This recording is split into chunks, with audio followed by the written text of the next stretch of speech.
Hal Jordan has been cast.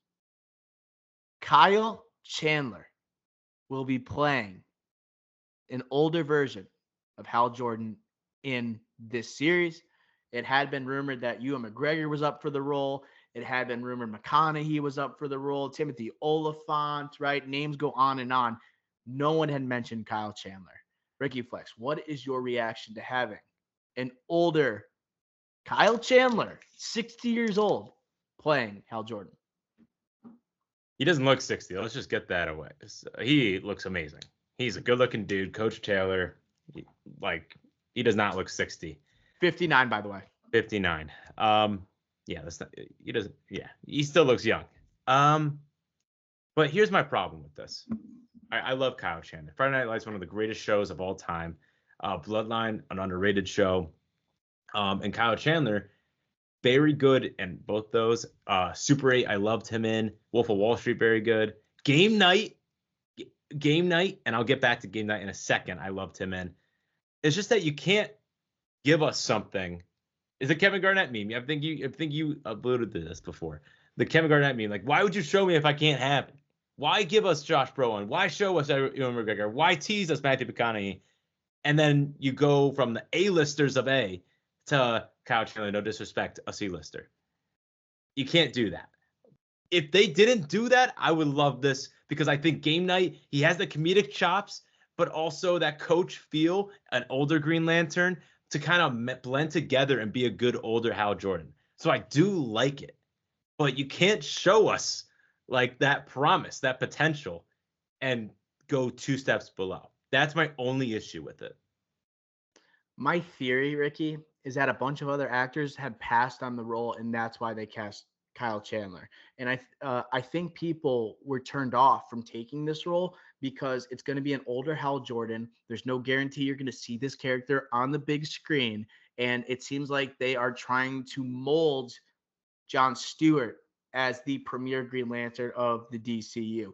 There's a chance that Hal Jordan dies in this series, So I think it works out that, and we talked about this, you're picking a TV star for a prestige TV series rather than going for the Hollywood movie star for the TV series that will never end with this person maybe going to the big screen. So I think there's a good chance we don't see him beyond this series.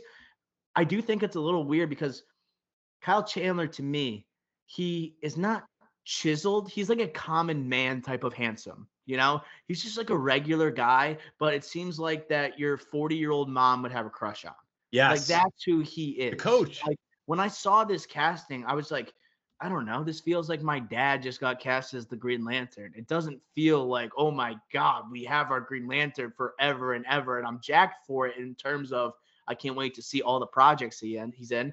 There's just a certain comfortability that Kyle Chandler brings, Coach Taylor brings. And I think him as like a coach or a mentor to a younger John Stewart, immature John Stewart, I think could work extremely well. So I'm in on it, Ricky Flex. But I do think there's a bunch of other actors that have just said, I'm not into it if I can't keep cashing in on this role and I can't ever be in a movie. Yeah, he always plays like a cop or a dad. Friday Night Lights, Bloodline, Super 8, Godzilla franchise, or Wolf of Wall Street, FBI. Like he's always either playing one of those like authoritative characters, right? In charge. Yeah, and he's going to do the same here. I think it's a great call by you. And I think the other thing which you alluded to, Al, I'll just repeat here. I think the biggest takeaway here is that, Kyle Chandler, like this Hal Jordan will not be on the big screen. I don't think so. I think that confirmed it. Because if you cast a Matthew McConaughey, a Ewan McGregor, a Josh Brolin, fans will freaking go like break their necks to make sure they get on they see that person in the suit on the big screen with the rest of the Justice League or some point, right? But if that wasn't going to be the case, like, holy crap, like fans would have you know what I mean? So like if that wasn't going to be the case, don't cast one of those guys, a huge movie star, cast a TV star. And that's what they did. Someone that is a formidable TV star who has led huge series before and has done a great job and also fits the mold of the character, which I alluded to before. The mix of the comedic tone, mentorship, teacher, dad type of vibes. He does a great blend of both of those. So I do like it. It's just that they gave us hope. Yes, they did give us hope, and now it seems like the only thing that we may be able to see is because I think there's DC fans that want to see Hal Jordan. Like that is a legendary character. Right. So in my mind, what I'm seeing is there's no way James Gunn is just going to have that be it for Hal Jordan. I think that there's potential for a Hal Jordan movie that happens with a different, younger casted Hal Jordan. I would not say that's off the table. And I don't know. I don't think they're going to be shooting movies in sequential order on a timeline. I think there's a chance. And after this series, if it hits and people want to see more of this, the DNA of this character played by Kyle Chandler, they'll just cast someone younger to play him in a movie, right? Before you have Jon Stewart as like the mentee to his mentor. I think that's not off the table. And Ricky Flex, with the casting of Hal Jordan now complete, we now have to turn and we're going to start this whole rumor mill again for who will play Jon Stewart.